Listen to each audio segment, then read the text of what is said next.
How's everybody doing today?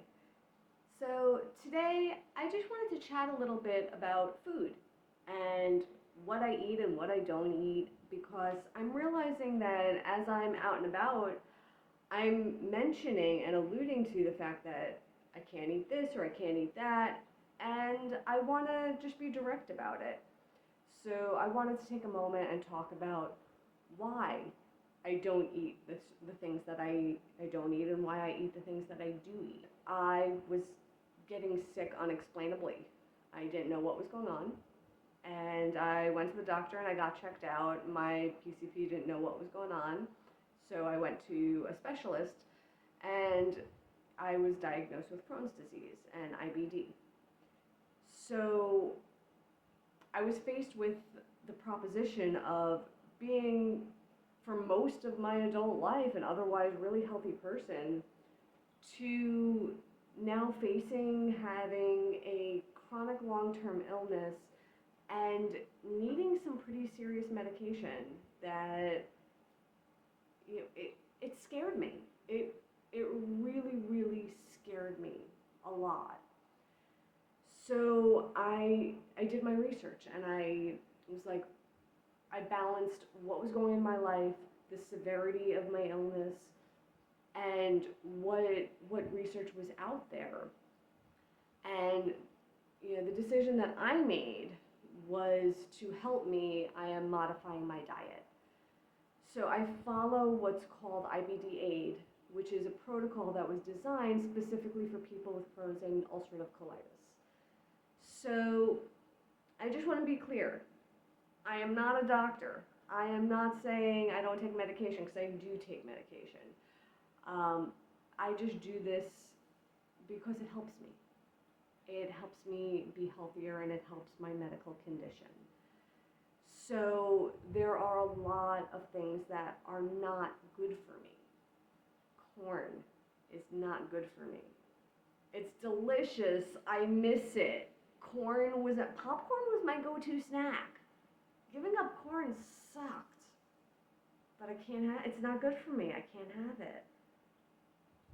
White potatoes are not good for me. I can't have regular French fries anymore. I can have sweet potatoes on occasion.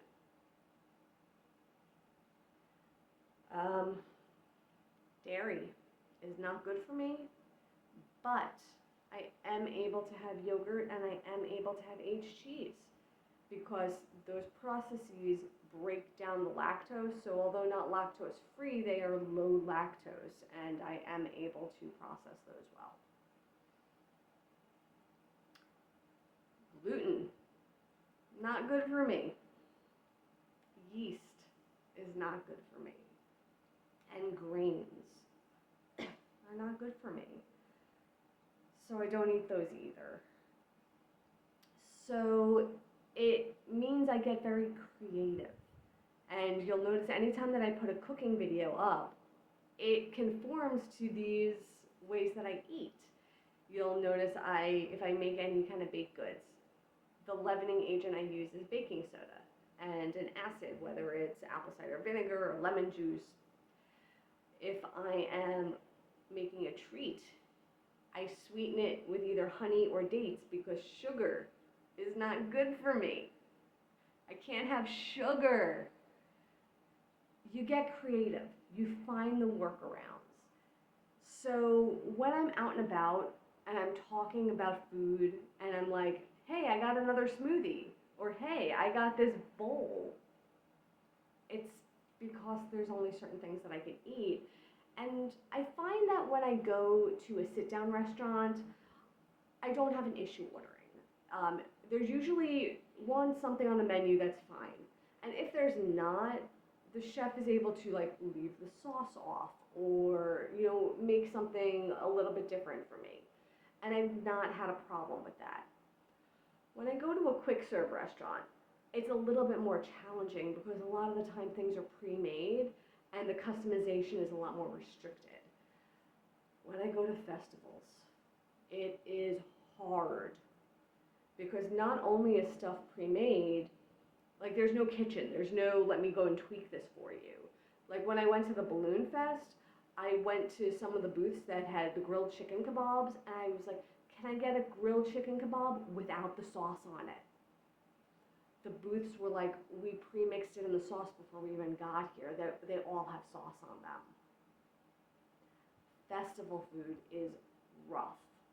So that's why you really see me in certain locations with the smoothie or with the acai bowl, because that's a lot of times all that those settings really offer that I can have.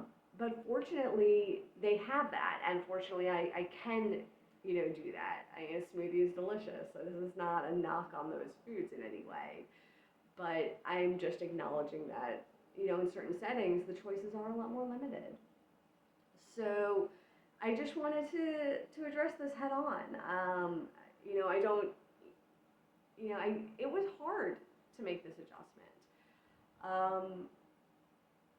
Nobody likes giving up the food that they love. I will say I found a workaround for chocolate. You can have chocolate made with honey. It's a thing, and it's delicious. I don't know if I could have survived switching to this diet without chocolate and cheese. Those are my vices, and I'm allowed to have them. So I'm good. But before I switched to this diet, did you know that they make pasta out of chickpea flour? Did you know that there was such a thing as chickpea flour? I didn't. I had no idea. And now I can make my favorite Italian dishes with chickpea pasta, and I think it tastes delicious. I think it's great. I don't think it has the same texture as regular pasta, but it's really close. It's not like gummy or anything. It's really good. Chickpea pasta is wonderful, and it has protein in it. So you get creative. The other thing, it overlaps a lot with more common diets. There is a lot of overlap with SCD, which is more of a known diet for people with IBD, using a lot of acronyms here. SCD being the selective carbohydrate diet, and IBD being irritable bowel disease. So there's a lot of overlap with SCD. The diet that I'm on, IBDAID, came from the SCD diet. It evolved out of it. There is also a lot of overlap with paleo diets and keto diets. They're not exactly the same. So if I'm making a recipe, it might need to be tweaked. Like I know on keto, you can't do honey and you can't do a lot of fruits. But on paleo, it's a little different, and what I do, but they're close enough that you can tweak them and kind of mix and match. So that being said, if you're out there and if you're on IBDAID, awesome. All the recipes I cook are good for you. If you're on SCD, you might need to tweak it a little bit.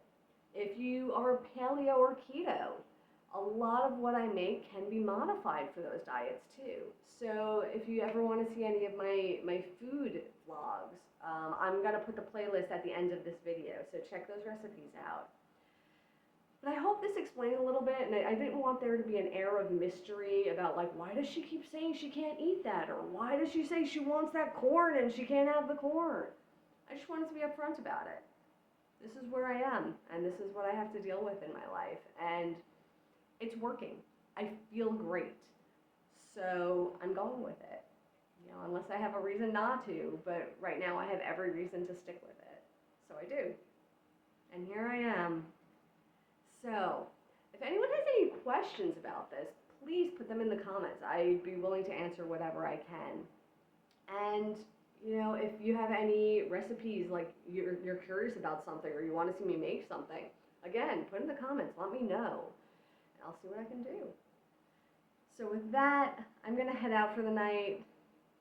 And until next time, stay inspired by everybody. Take care.